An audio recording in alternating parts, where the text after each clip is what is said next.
Hello दोस्तों, आप सबका स्वागत है एक बार फिर से एस्ट्रो गुरु कृष्ण चैनल पर। मैं आप लोगों के लिए आज एक और स्टोरी लेकर आया हूं। काफ़ी दिनों की गैप के बाद ये स्टोरी इस पर पोस्ट की जा रही है और आज की स्टोरी का टाइटल आपने पढ़ लिया होगा, बुद्ध और महर्षि असित की कथा। महर्षि असित उनका नाम था। पहले इनके बारे में बताता हूँ, फिर भगवान बुद्ध के बारे में और फिर पूरी कहानी। भगवान बुद्ध का जो बचपन का नाम था वो था सिद्धार्थ। सिद्धार्थ के पिता थे राजा शुद्धोधन। शुद्धोधन के एक मित्र थे जो गुरुकुल में उनके साथ पढ़ते थे, उनका नाम था असित। जब दोनों बालक बड़े हुए तो असित तपस्या करने हिमालय पर चले गए और उन्होंने जाते हुए शुद्धोधन को कहा कि जब भी मेरी ज़रूरत हो, तुम्हें महसूस हो कि मुझसे बात करनी है, मिलना है, आ जाना। ये नहीं कहा मैं आऊँगा, बुलवा लेना ये कहा आ जाना। शुद्धोधन ने कहा मैं राजा हूँ, मैं मिलने आऊँ? बोले बिल्कुल, तुम राजा हो, तुम्हें आना पड़ेगा अगर तुम्हें मेरी ज़रूरत है। और महाराजा शुद्धोधन को कई बार ज़रूरत पड़ी असित से मिलने के लिए। महर्षि असित से मिलने के लिए वो हिमालय पर जाते थे और वहीं उनसे मुलाकात करते थे। महर्षि असित उन्हें भविष्य के बारे में भी जानकारियाँ दे देते थे, कई सारी बातें बताते थे, गाइडेंस देते थे और इस तरह से चीज़ें चल रही थी। समय बीतता गया। राजा शुद्धोधन का विवाह हो गया और जब उनको संतान होने वाली थी, अब बुद्ध के जन्म की कथा जब बताऊंगा तो उसमें और डिटेल अदर आएंगी, ये अभी इसको समझें। तो जब बच्चे का जन्म हुआ तो बालक पैदा हुआ, लड़का हुआ, उसका नाम रखा गया सिद्धार्थ। बड़ा ही तेजोमय बालक था, बहुत अच्छा लगा सबको। पूरे नगर में, पूरे राज्य में उत्सव चल रहे थे। थोड़ी देर में एक सैनिक आया और उसने कहा महाराजा, महर्षि असित आ रहे हैं। शुद्धोधन हैरान हो गए कि अरे असित यहाँ कैसे? वो दौड़े दौड़े बाहर गए। असित वहाँ थे, आ रहे थे, वो भी आ ही रहे थे, रुके नहीं थे। गए, उन्होंने पैर छुए चूँकि वो महर्षि हो गए थे और उन्होंने कहा बालक कहाँ पर है? तो उन्होंने कहा तुम्हें कैसे पता, तुम्हें कैसे खबर मिली? उन्होंने कहा बालक के जन्म के समय ही खबर हो गई। दिशाओं ने, हवाओं ने मुझे बता दिया कि वो आ गया और उसे देखने आया। तो उन्होंने कहा अच्छी बात है कि आप आए, बालक को आपका आशीर्वाद मिलेगा, आइए महर्षि। तो वे पहुँचे, बैठे दरबार में। छोटे से सिद्धार्थ को लाया गया। सिद्धार्थ छोटे से थे, गोद में थे अपनी माँ के। और जैसे ही आए, सिद्धार्थ को वे झुक रही थीं कि महर्षि के चरणों में रखें। उन्होंने उनको रोक लिया और उनके छोटे पैरों में अपना सिर रख दिया। महर्षि असित ने सिद्धार्थ के पैरों पर अपना सिर रख दिया और बालक ने उनके सिर की जो जटाएं थीं, जो बाल थे, उसमें पैर को फंसा लिया। और बाल में जब पैर फंस गए तो बाल थोड़े से खींचे। असित की आंखों से आंसू निकलने लगे, असित रोने लगे और थोड़ी देर के बाद बालों से उनके पैर को छुड़ाया गया, लेकिन असित उसका पैर पकड़े रो रहे थे। शुद्धोधन ने कहा क्या हो गया, रोते क्यों हो? उन्होंने कहा तुम्हें नहीं पता मैं क्यों रो रहा हूँ। तो शुद्धोधन घबरा गए, रानी भी घबरा गई, दरबारी और बहुत सारे लोग घबरा गए, हैरान हो गए कि महर्षि असित इस बालक के पैर पकड़ के रो रहे हैं, जरूर कुछ अनिष्ट हो सकता है, कुछ अनहोनी है, कुछ गड़बड़ है, इसीलिए रोया जा रहा है। तो फिर उन्होंने पूछा, असित ने खुद को संभाला और कहा मैं क्या बताऊं शुद्धोधन तुम्हें, ये बालक एक कली है और मेरा सौभाग्य है कि मैं इस कली के दर्शन कर रहा हूँ।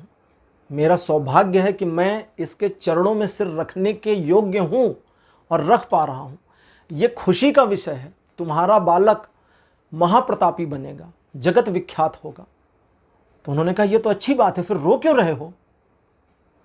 तो उन्होंने कहा मैं तुम्हारे बच्चे के लिए नहीं रो रहा हूँ, मैं अपने लिए रो रहा हूँ। संन्यास्त हूँ, ऋषि हो गया हूँ, सांसारिक जीवन से कोई लेना देना नहीं हो गया है, एक तरह की हर आसक्ति से मुक्त हूँ और मुक्त हो रहा हूँ, मोक्ष को जा रहा हूँ। अब ये शरीर जब छूटेगा तो दोबारा नहीं आना होगा मेरा, मुक्त हो जाऊंगा और इसीलिए रो रहा हूँ क्योंकि मुक्त हो रहा हूँ। तो शुद्धोधन ने कहा कि मुक्त होना तो अल्टीमेट है, हर किसी का सपना है, और तुम रोते हो कि मुक्त हो रहे हो। उन्होंने कहा अरे मुझे नहीं चाहिए मुक्ति, क्योंकि ये आया है, जब ये कली फूल बनेगी मैं नहीं होऊंगा, मैं देखने को नहीं होऊंगा। ये जो कली है अभी इसमें से सुगंध नहीं आ रही, उस कली का क्या करें, कुछ नहीं कर सकते। लेकिन ये कली जब फूल बनेगी, सुवास उठेगी, जब सुगंध उठेगी, पूरी दुनिया इससे महक जाएगी, मैं नहीं होऊंगा, तब मैं उस क्षण को, उस मोमेंट को एंजॉय करने के लिए, देखने के लिए, उस मोमेंट को पीने के लिए, उस मोमेंट को आत्मसात करने के लिए मैं होऊंगा ही नहीं, क्योंकि मैं तो मुक्त हो चुका हूँगा। और ऐसा भी नहीं कि मैं जाऊंगा तो दोबारा आ सकता हूँ, वरना मैं तो जाता और फिर आता कि चलो मैं इससे कम उम्र में ही रहूंगा, बट साथ तो मिलेगा, वो भी नहीं मिलता। यहां पर यह कहानी खत्म होती है। इस कहानी से क्या समझते हैं? मैंने जो समझा मैं अपनी बताता हूं, मेरा थोड़ा ज्ञान है उसी को बताता हूं। मैंने इस कहानी से सिर्फ ये समझा कि मोक्ष अल्टीमेट नहीं है, मुक्त हो जाना ही परमता को प्राप्त होना नहीं है, जिसके बारे में आदि शंकराचार्य ने भी एक बार कहा था कि हरि के चरणों में भजन करने को मिले, बैकुंठ में बैठकर हरि के चरणों में, विष्णु के चरणों में बैठकर उनका भजन कीर्तन करने को मिले, मोक्ष किस मूर्ख को चाहिए?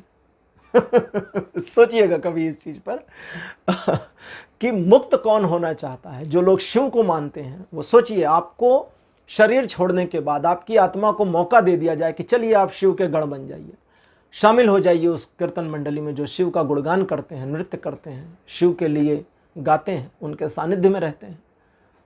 फिर मोक्ष किसको चाहिए? दैट मीन्स कि मोक्ष is not ultimate. Ultimate is कि आप उस चीज को फील करें जो अल्टीमेट हो। जब सिद्धार्थ बुद्ध हो गए तो वो एक ऐसे फूल बने, एक ऐसे पुष्प हो गए जिसकी महक आज भी उड़ रही है। बुद्ध के बारे में अगर पढ़ें तो वो अभी भी पुराने नहीं हैं। सनातन धर्म के बारे में मैं अक्सर कहता हूं, और उसके बारे में एक और चीज़ बताता हूं, कभी इस पर भी ध्यान दीजिएगा। भगवान राम के बूढ़े होने की कोई तस्वीर हमारे पास नहीं है।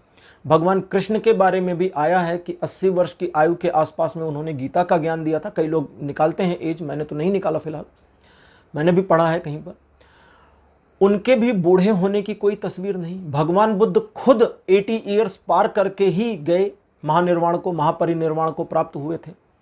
लेकिन बुद्ध के भी बुढ़ापे की कोई तस्वीर नहीं। सारी तस्वीरें यंग हैं, क्योंकि वह व्यक्ति बूढ़ा हुआ ही नहीं।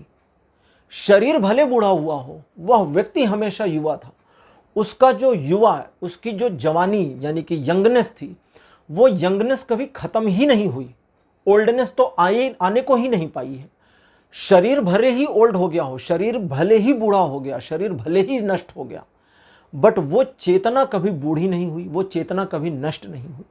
और इसीलिए सिद्धार्थ गौतम बुद्ध जब बन गए तो उनकी एज का, उनके जो मूर्तियां हैं, उनके जो चित्र हैं, उस पर कोई प्रभाव नहीं है। इसीलिए कृष्ण के भी मूर्तियों पर, चित्र पर कोई प्रभाव उम्र का नहीं है। इसीलिए भगवान राम के भी मूर्तियों और चित्र पर उनका कोई प्रभाव नहीं, क्योंकि उनकी एज मायने नहीं रखती। दुनिया के हर धर्मों ने, जितने भी उनके यहाँ महापुरुष हुए, सबकी जन्म का डेटा रखा, सबके जन्म का डेटा रखा, कितने साल पहले, इतने 1000 साल, इतने 100 साल पहले।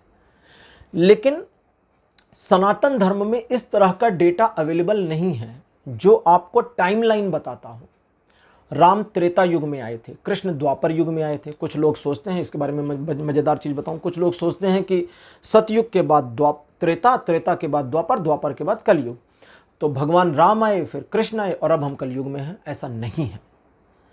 हम जिस युग में हैं ये कलयुग है। इसके ठीक पहले द्वापर था, 5000 साल पहले द्वापर युग था, उसी में कृष्ण थे।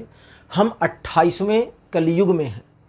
जो लोग पंडित होंगे या जिनके घर में जो लोग जानते होंगे, कभी पूछिएगा पंडित जी से, जब आपके घर पूजा कराने आते हैं तो एक, जब वो संकल्प कराते हैं ना यजमान को, वो जल दे करके, पैंती पहना करके, तो उसमें अष्टाविंशति कलयुगे बोलते हैं, 28वां कलयुग, कि हम 28वें कलयुग में हैं। नारद पुराण में पहले ही अध्याय में दूसरे पेज तक, पहले या दूसरे पेज में आया हुआ है कि प्राचीन काल के एक कलयुग में किसी ने पूछा कभी खरीदिएगा, यह है तो पढ़ लीजिएगा। और भगवान राम 24वें त्रेता युग में आए थे। 24वां त्रेता के बाद 24वां द्वापर बीता, 25वां द्वापर बीता, 26वां बीता, 27वां बीता, और 28वें द्वापर में भगवान कृष्ण का जन्म हुआ था। तुरंत नहीं हुआ था।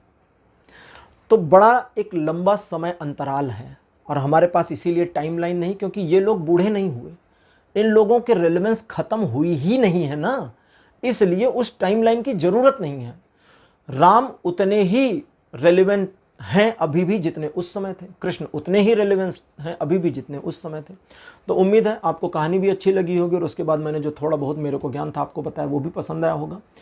तो आपकी फीलिंग, आपका एक्सपीरियंस मेरे साथ अभी आज का कैसा रहा, अपने एक्सपीरियंस कमेंट सेक्शन में ज़रूर लिखिएगा, मैं उसको पढ़ता भी हूँ। इस चैनल को सब्सक्राइब करिए। अगले वीडियो में फिर मिलेंगे एक नई कहानी या एक नए टॉपिक के साथ में। तब तक के लिए बाय बाय।